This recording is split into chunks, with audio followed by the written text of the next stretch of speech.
What's up, besties? It's Wednesday, 10:30 a.m.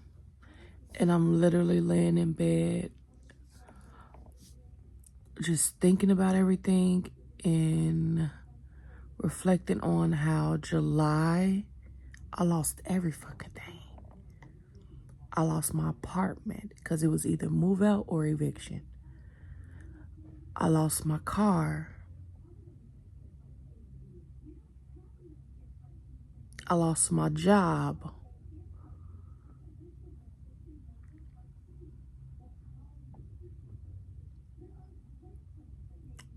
July was tough. And now we're in November. I do have another job.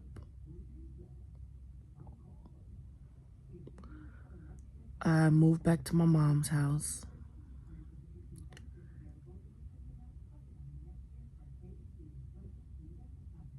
And I still don't have a car. I'm working towards getting a car, saving.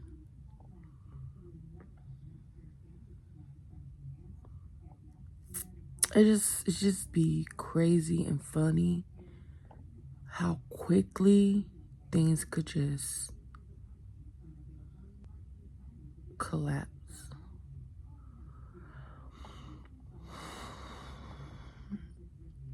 I'm recording this video.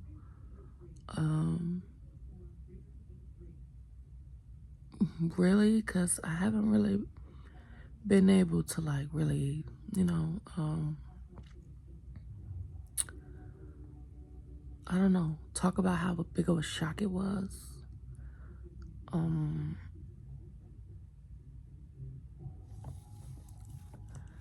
I was working for Target Corporation for 8 years. Yes, 8 years, going on 9 years.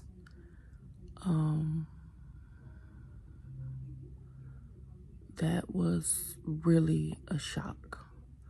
Like, I wouldn't have never thought I would have lost my job the way that I lost my job. I thought Target was like an open door, like open, you're free to express yourself. And I was wrong. And it cost me my job. I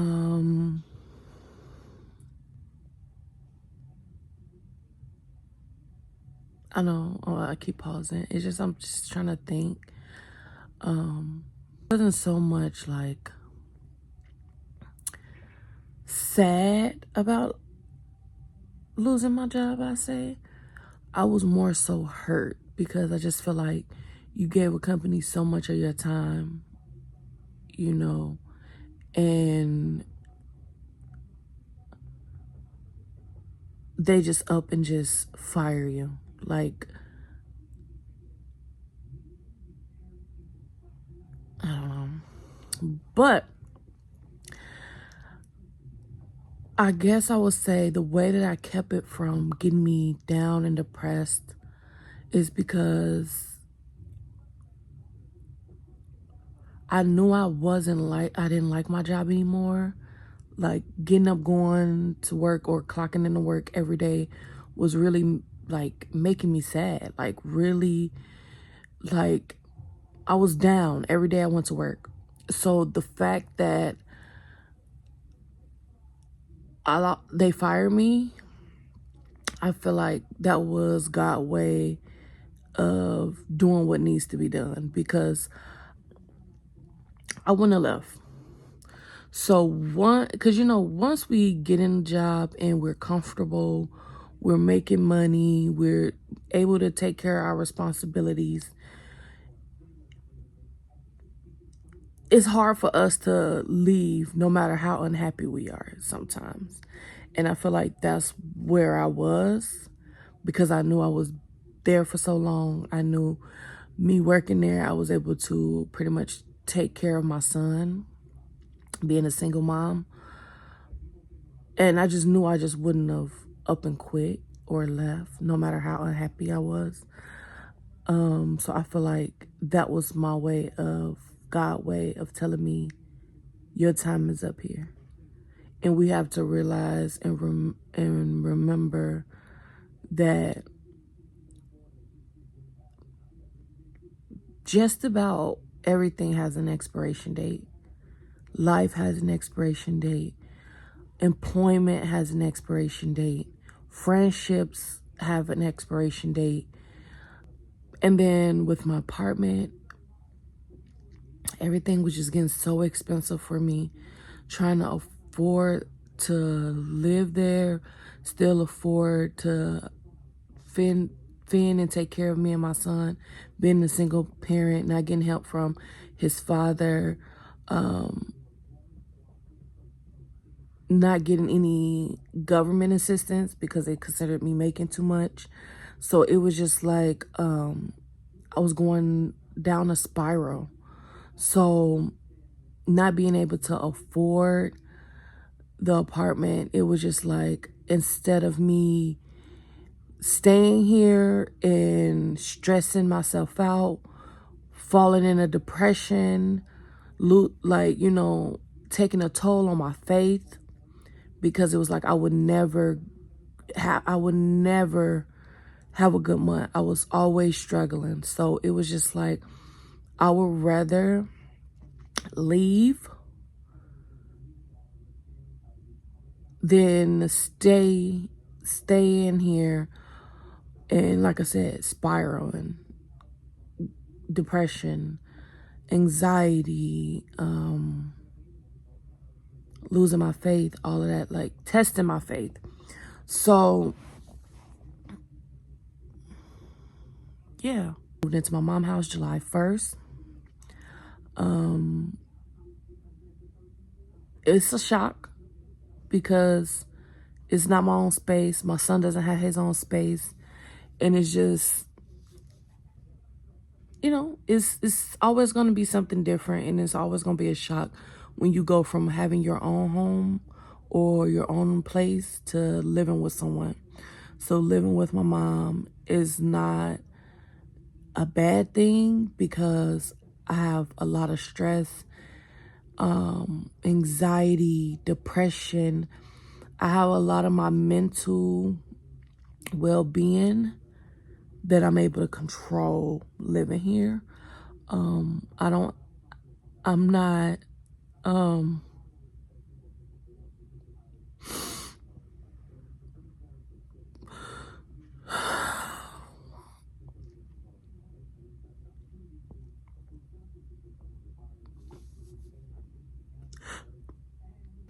so I'm not struggling like with my mental health.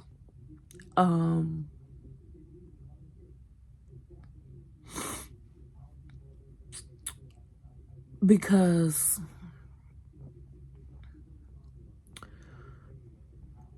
so then after moving with my mom, I decided I didn't want to pay a car note no more. I let them, because I was already falling behind on my car note, trying to keep my rent paid, taking care of my son. Something had to go without being paid sometimes, so it was my car note. And instead of getting caught up, I just let them come take the car, because I realized within myself, me having all these bills and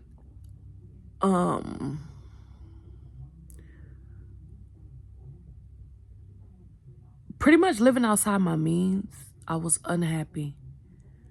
And I realized that what was causing my depression spells. That's what was causing me to have anxiety, knowing the fact of I have to work 24/7 if I want to have a car. I have to work 24/7 if I want to be able to full market rent.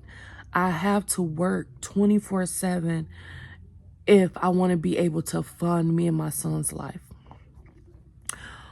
So when my job was taken from me, it was like, now you don't have a choice. You will have to sink or swim. And I'm grateful that I was able to move to my mom's house, like I said. Grateful and thankful. Finding a job was easy. Like, I literally found the job the next month.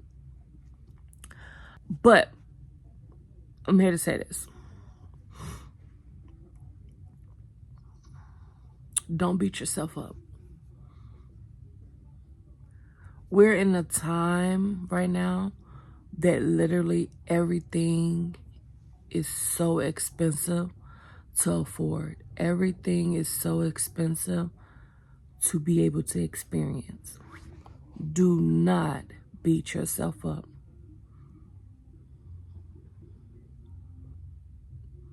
And if anybody make you feel low,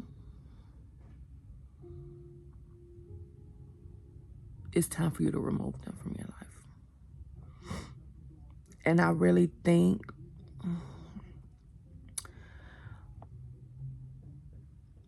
losing everything made my faith stronger, because I've been able to see that I'm doing good. I'm happy. Things are going good for me. I'm working a job that I like. I can pick my schedule. I don't have to have a set schedule that I can't change when I want to change. I can literally pick my schedule, spend more time with my son, spend more time with my family.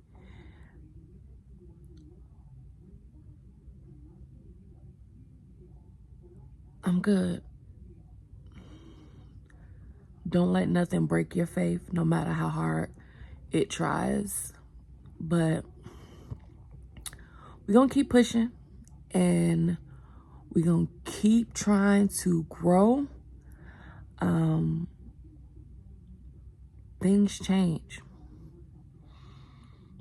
And at the time, I felt like a loser. I just felt like a scrub, knowing that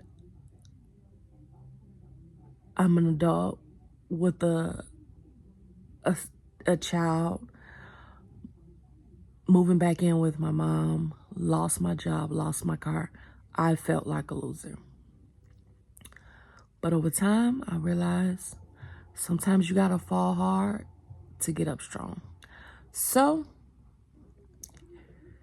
this is my story. This is my life. Yeah, and I just want to share a little bit about me with y'all. This is a very vulnerable moment for me, because a lot of people don't even know that I went through that. Only my family, and yeah, like a couple of my closest friends. But yeah.